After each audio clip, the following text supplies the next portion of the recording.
Hey everyone, time for another episode of The Witching Hour. I've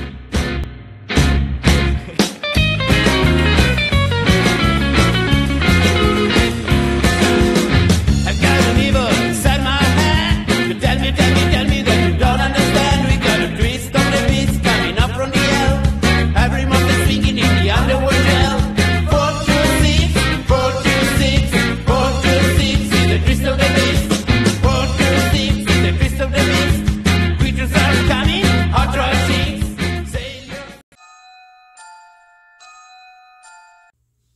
Hey everyone, welcome back. Welcome to all of my new subscribers. I have quite a few new people joining us, so welcome. Thank you for subscribing. I hope you enjoy my videos. As usual, we're going to start off with our movie review, and today we're going to be talking about Terror in the Wax Museum. Now, I totally came across this one on accident, and surprisingly, I've never heard of it before. I don't know why. It was such a fun movie. But it came out in 1973, so, of course, older horror movie, right up my alley. It only got like a 4.5 out of 10 on IMDb, which I think is kind of low, honestly. But it stars a lot of the more common actors from older movies of that time, and is set in London, which I think is a really great setting for a story about a wax museum. Plus, I just love everybody's accents. I'm a big sucker for accents, so it just, I don't know, it makes it more fun and creepy because it's like the dark, foggy streets of London, and I don't know. It's fun. So we start off, of course, in the wax museum, and there's the owner and his, not really partner, more like his little assistant, who's very much an Igor-like character, and I forget what his name is, but it even has like that Igor-sounding name to it, so you almost get like this Dr. Frankenstein feel in the very beginning. They're working with like the wax figures and everything, and eventually he gets killed, and so everyone's trying to figure out how he died, and there's a couple other murders, so it's more of a murder mystery than a traditional horror. But it's still fun. I love a good murder mystery. But yeah, so there's a few other murders, and the man's niece and her guardian are staying there because she's his only living relative, apparently. And she keeps seeing the Jack the Ripper wax figure moving around, and of course nobody believes her. They're like, you're dreaming. It was just, you didn't really see him. He's a wax figure. He can't be moving. So, without giving away the ending, the events just all unfold. It all unfolds very nicely. Everything, it has a very good plot and storyline that plays out very nicely. The ending, it just gets wrapped up in a nice, neat little bow, and you feel satisfied with it, and it doesn't leave you wondering anything, really. The acting in this movie was really great, especially for it being done in like the early 70s, where a lot of the acting could be really cheesy. This was really good. I loved all of the characters. They were either very likable or very annoying, and you don't like them. It's I loved them. At a couple points, they even did like a tour of the wax museum for customers. And so we get to go on a little tour of the wax museum with them, and it's so much fun. The characters in the wax museum are all like serial killers. So that was really the start of everyone's obsession with murderers and serial killers, and the butler type guy in this movie even talked about how the owner originally started off, focusing more on the victim, and he convinced him to focus more on the murderers themselves because people are more fascinated by it. Makes sense. Everybody is more fascinated with the murderers than the victims, But the wax figures were super creepy. Loved all of them. A lot of the male wax figures had like eyeliner and stuff on, and so they looked almost like they should be in an 80s rock band. It was pretty funny. The only thing that I didn't like about this movie was there were some scenes that were really dark, and so it was hard to see what was going on. Like, because you're in London and it's always dark and foggy, and a lot of times major scenes happened at night, and the house that they were in was like full of dark wood. Everything was just so dark that a lot of times it was hard to see what was going on. But other than that, it was a really great movie. I had a lot of fun with it, of course. Like I said, I had never heard of it before, so I went in with no expectations and just thought it was going to be a cheesy little horror movie, but ended up being really great. I'm going to rate this one a 4 wax figures out of 5. I have this movie in my movies to watch list on one of my YouTube playlists. So if you want to go find that, check it out. I have some other movies up there too that you can just go and watch and have fun with. Let me know what you think of this movie, if you've seen it before. If not, go watch it. Let me know what you think. And now it's our horror news time, and I just want to start off by talking a little bit about a couple series that I've been binge watching lately. Of course, the first one being Sabrina.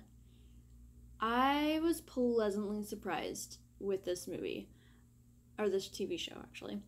I am a big fan of the original Sabrinas. Watched it with my grandma when I was a kid. So I was nervous about this one. I was pretty excited about the idea of it being darker, more sinister side of Sabrina, and definitely was pleasantly surprised. This is going to be spoiler free, so if you haven't seen it yet, I won't spoil it for you.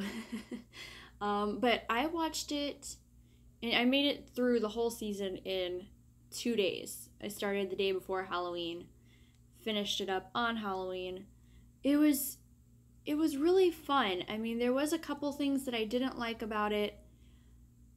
There are some aspects of the ants that I didn't really like how they were portrayed. I wish they would have had a little bit more of Salem and him talking, because in this one he doesn't talk. He talks to Sabrina and they understand each other, but we don't hear him. So I kind of missed the Salem aspect of it, and their portrayal of witches, I'm not 100% sure of how I feel about it. So let's see, I'm going to try to word this without giving anything away. They portray the witches as almost being Satanists. I mean, they do the whole classic witch thing where, you sign your name in the devil's book and you become his servant, blah, blah, blah. But me being pagan and practicing different aspects of witchcraft, I wasn't totally thrilled with how they portrayed it. Even as being like the Satanist aspect of it, they kind of showed it in a dark light.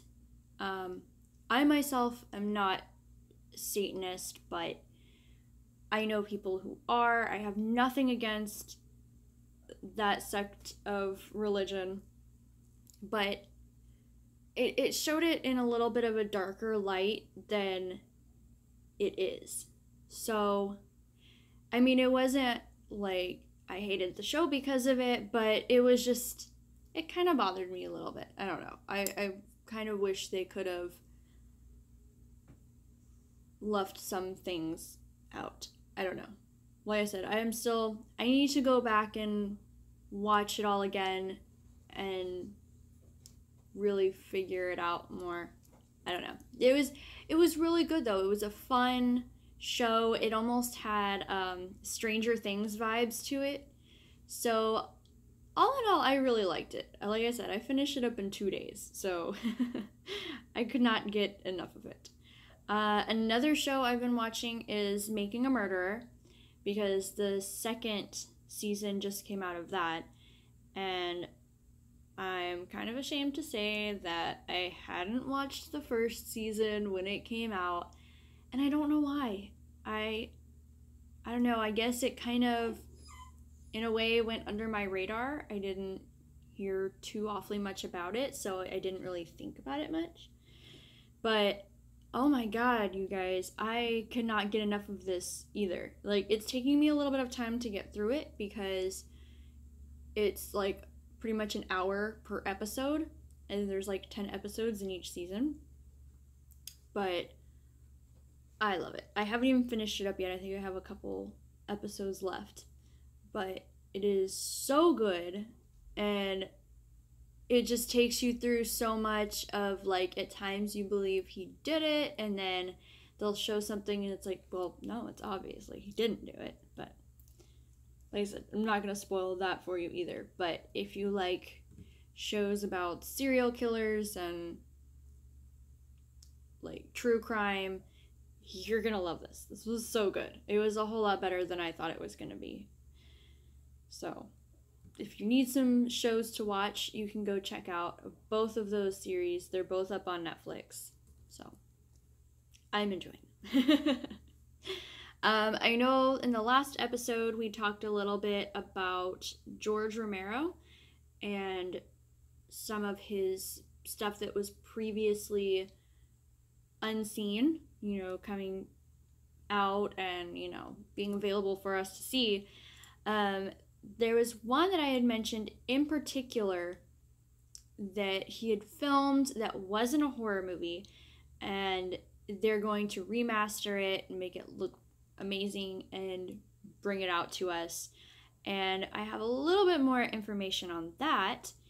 The title of it is actually called The Amusement Park, and oddly enough, it was filmed in 1973, same year as Terror in the Wax Museum. And it was filmed for TV. Like, it was filmed, it wasn't going to come out in theaters, it was just filmed for television. It's been said that it's scary, but not horror. And it focuses on ageism. And everybody says it's a very intense movie. Like, it's totally different than anything else that George Romero has done. He even has a little cameo in it, which I'm super excited. Like, when I see it, I'm probably gonna cry, just because I love George Romero. But they haven't said yet when it's supposed to come out. Whenever they do release that, I'll be letting you guys know, because I'm sure you're like me and super excited to see it. Hopefully you are, because anything George Romero is just going to be amazing. I'm really looking forward to that. I'm looking forward to any new stuff that they can dig up from him and release. I think it's just going to be amazing. His legacy will continue. But you can also go to the George Romero Foundation's website, which I will be linking in the comment section below, and you can go and donate for the restoration if you feel like doing that and helping support getting George Romero's previously unseen works out. You can just go and donate a little bit and help him out. We also have some upcoming returns of movies. The Leprechaun movies are going to be adding a new movie to their list. It's appropriately titled Leprechaun Returns. It picks up 25 years after the original 1993 one, so it's unclear yet as to whether this is going to be like the second one, kind of like how they did Halloween, where it's like just they redid a second movie. I don't know yet. Or if it's gonna be, 25 years after all of the other ones came out. I don't know.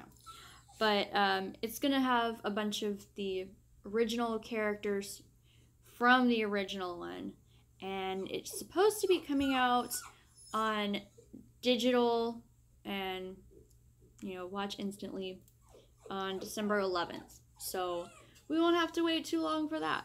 I don't know. I've seen the poster for it and stuff, and it looks like it could be interesting. I'm not the biggest fan of the Leprechaun franchise, but I'll give everything a watch. If you liked the Penny Dreadful series as much as I did, loved Penny Dreadful, they're actually coming out with another series of it. It's gonna be in a way like American Horror Story, where each season is somewhat separate of itself. This one's called Penny Dreadful City of Angels, and it's set in Los Angeles in 1938, which I'm excited about too, because that's an era that I really enjoy. I mean, it's really close to the 40s, which is my favorite. I love the 40s. I don't know, just do. I'm a pinup girl at heart. But it focuses on conflict between Santa Muerte and the devil, and it doesn't start filming until 2019. So wish they hadn't told us about it until it gets a little bit closer, but I'm already excited. They're filming it for Showtime, so I guess we'll have to watch it on TV. I don't know.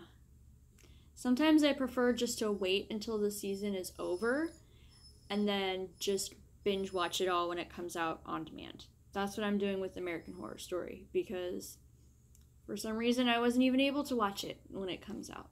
So I'll probably do the same thing with this one, just wait till it all comes out and then binge watch it, because I don't know, I get frustrated when I can only watch one episode a week and then they do the whole cliffhanger thing, and it's like, this is just terrible. On iHorror's site, they did a little post about theater etiquette, and I was reading it, and it was interesting. It talked about just a lot of stuff that we already know. Don't be texting on your cell phones in the theater. Don't be loud and obnoxious. Don't be walking back and forth in front of people. Basic stuff that we already know.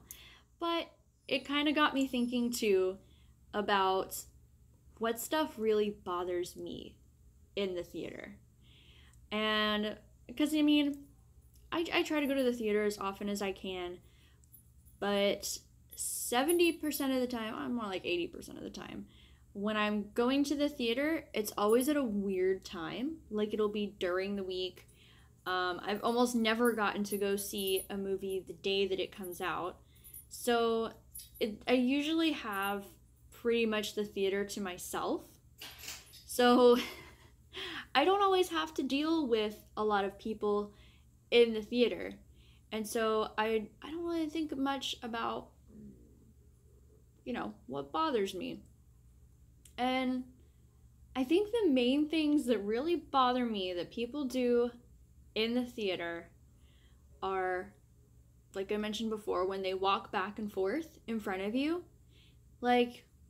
If you know that you're going to be, getting up to go to the bathroom a lot, or going to be going to get refills on your sodas, try to find an aisle seat. That way you're not having to go all the way across everybody and then all the way back and forth, because that interrupts, like, when you're sitting there and you're focused on the movie and you're so into the movie and then somebody walks in front of you and it destroys your focus on the movie. Another thing that bothers me is people talking at the movie. Now, I will admit, I do that myself when I'm at home. When I'm at home watching a movie by myself, I mean, sometimes I'll do it when my boyfriend's around, but he's already used to it. He doesn't care. But people that are in the theater talking at the movie is so annoying. Now, like, when it's a horror movie and you hear, like, gasps or, like, people being startled, that's fun because you're not expecting to hear that either. But when it's people just, like, yelling at the movie or talking at the movie, it's like, dude, stop. I'm here to watch the movie. I'm not here to listen to you. But, I mean, other than that, I can't really think of anything. Oh, people that hit the seat behind that you're sitting on. People behind you, when they go and, like, hit the seat, or they go and prop the seat, their feet up on the seat behind you. Oh, that annoys me so much. People do that in airplanes too, which is, like, why? I had a dude one time put his feet, like, okay, so I always sit by the window in an airplane, and he put his feet, like, on the back of my armrest, like, between my seat and the wall, and he kept hitting my elbow with his feet. And I'm like, dude, that's disgusting. I don't know where your feet have been. I don't want you touching me with your feet. Anyway, I'm getting off track. But people who put their feet up on the seats that somebody is sitting in is annoying as hell. Like, I'll sometimes prop my feet up on a seat when there's nobody in front of me. I won't even do it if there's, like, people sitting a couple seats down, because I don't want my feet, like, up by their face, annoying them. It's just, I don't know. Just be respectful when you're in the movie theater. Be courteous of other people and let them enjoy their movies, because you never know. Sometimes people don't get to go out to the theater all that often. So whenever they get to go out, it's a special thing. And if you ruin it for them, you're just, like, ruining their whole night. But I want to know, what things annoy you in the movie theater? What's your biggest pet peeve about, bad manners in the movie theater? Let's start a discussion on it. Because I'm curious. I know everybody is not really picky, but everybody gets annoyed at different things.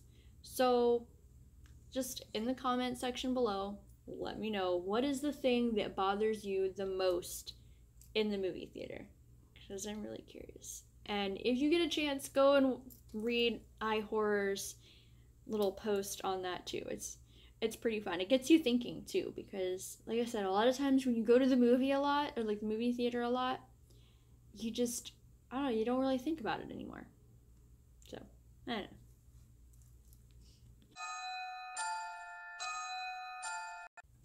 Alright, you guys, now before we start our unboxing of the Glamour Ghoul Box, I want to give a quick little shout out to Murder Apparel and thank them for these amazing t-shirts that I got. If you follow me on Instagram, you've probably already seen me wearing them. I have this one, the Stay Sexy, Don't Get Murdered, with the headless chick.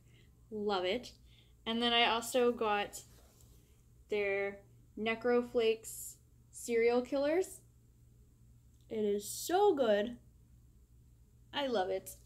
And their t-shirts are amazing, you guys.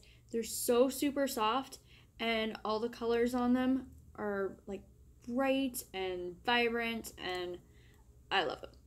I love supporting small businesses, as you know. So yeah, I'll be linking their Instagram and their website below, so you can go check them out.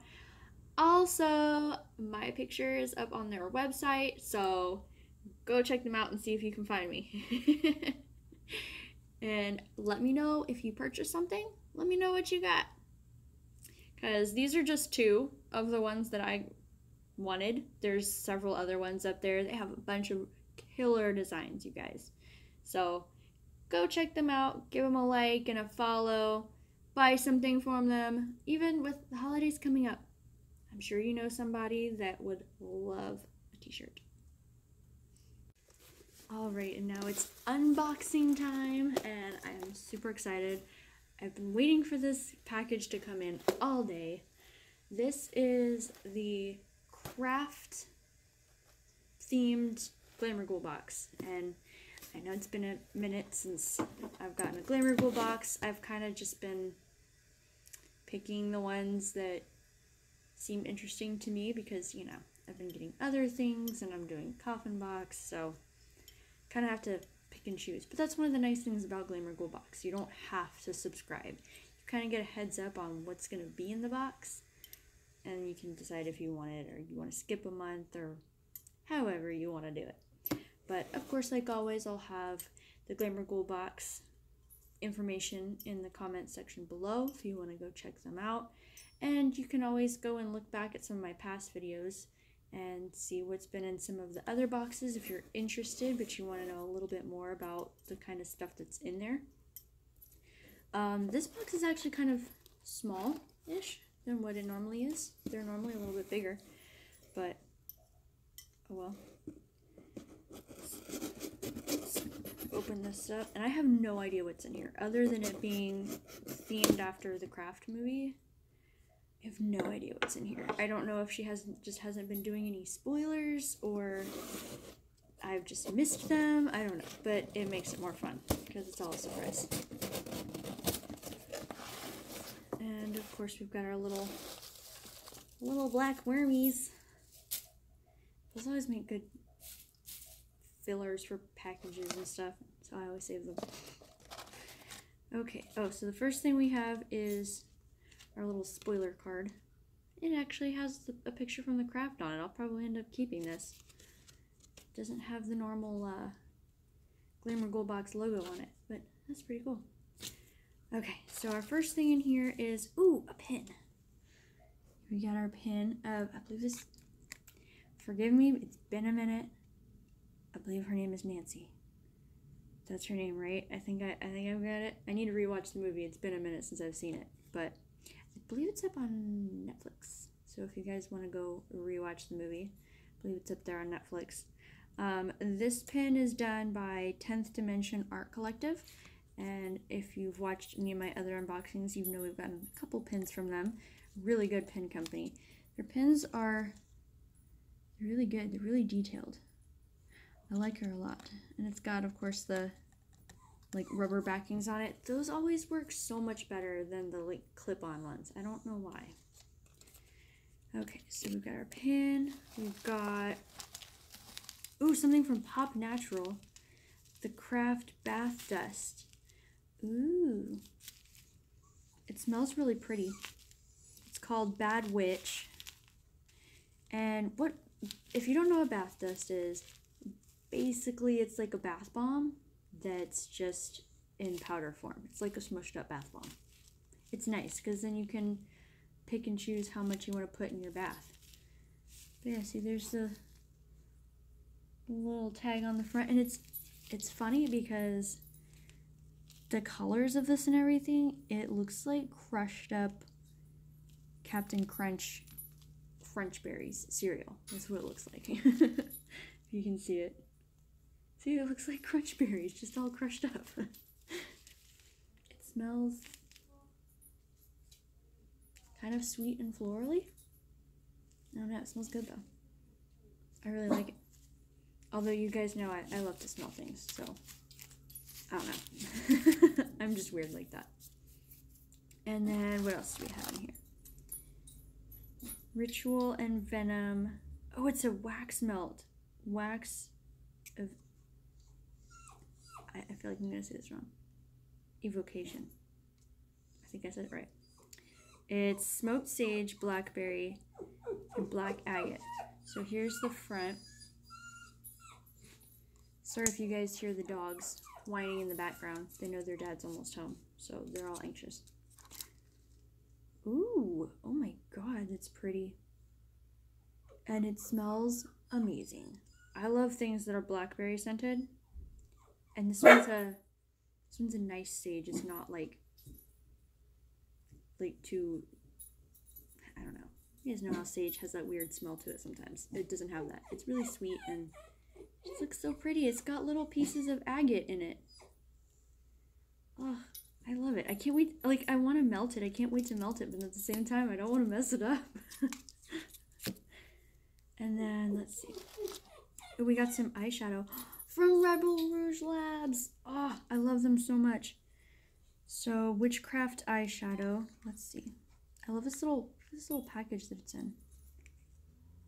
Oh, it's so pretty. Look, here's what it looks like. Super sparkly. I don't know if it's showing up on the camera or not, but it's got like lots of little shimmers in it. Let's see. Let's swatch this bad boy. Ooh, yes. So here's what it looks like swatched on my hand. Hopefully you can see that. I know the light's kind of weird for swatches, or you can see it on my finger. If the camera will focus. You get the idea of it. I'm sure you'll be seeing me wear it in the next video, or if you follow me on Instagram, you'll see it up there. That's amazing. You guys already know. I love Rebel Rouge Labs. Anything that she makes is just the best. Okay, and what else do we have? Ooh, another one of my favorite brands, Misfit Mombie. Oh, I love it. What is this one?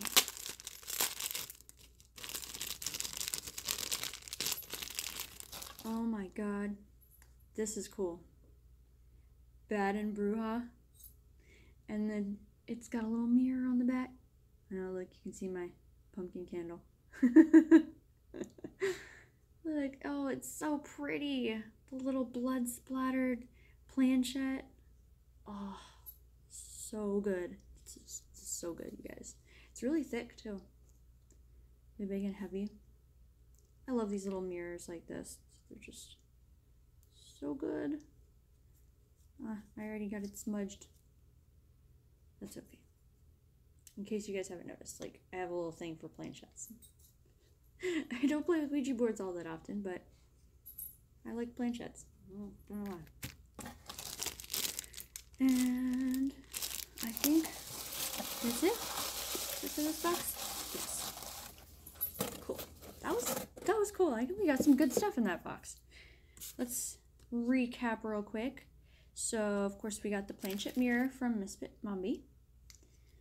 And then we got the eyeshadow from Rebel Rouge Labs. Oops. It would help if I don't break anything, you know. The Craft Wax Melt from Ritual and Venom. And that's a new brand, too. I don't think that they've, at least none of the boxes that I've gotten, they haven't been in. So, it's pretty cool. I'm going to have to go check them out a little bit more. And then the Craft Bath Dust from Pop Natural. And our pin from 10th Dimension Art Collective. So yeah, that was a good box. I really like all of the stuff that's in here. Like, I'm definitely going to be using every bit of it. So that's it for this box. Like I said, I'll have Glamour Ghoul Box's info in the comments section. I'll have all of the shops that were in the box. I'll have their info in the comment section below too for you, so you can go check them out. And I'll have more pictures of this posted up on my Instagram too. So if you want to go and see it a little bit closer up and find some of their Instagram shops, because I always link them in there too. So that's it for this time, guys. I'll catch you next time. Stay spooky.